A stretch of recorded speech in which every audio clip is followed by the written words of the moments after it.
Face au siège de l'ONU à Jérusalem, les proches des otages laissent éclater leur colère. Tous critiquent le silence et l'inaction des Nations Unies sur la question, plus d'un mois après leur enlèvement. Je suis juste venu demander à l'ONU de nous aider.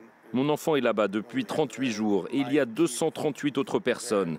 Des bébés, des enfants, des adolescents, des adultes, des hommes malades et personne ne sait ce qui leur arrive.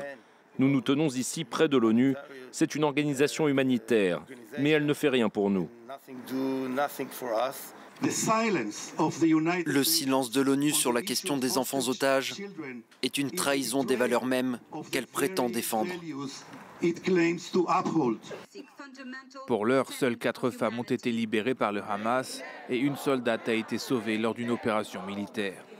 La communauté internationale mène des pourparlers avec des acteurs de la région, au premier rang desquels le Qatar, allié du Hamas. Pendant la manifestation, le haut responsable du bureau du coordinateur spécial des Nations Unies pour le processus de paix au Moyen-Orient s'est adressé à la foule. Depuis le 7 octobre, le secrétaire général n'a cessé de répéter que nous demandions la libération immédiate et inconditionnelle des otages.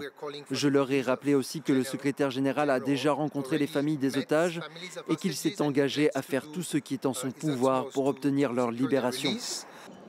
Depuis le 7 octobre, les familles des otages font tout pour faire entendre leur cause auprès des diplomates et des médias internationaux. Leur colère vise également le Premier ministre. Benjamin Netanyahou est accusé de privilégier le succès de son opération militaire plutôt que la libération des otages.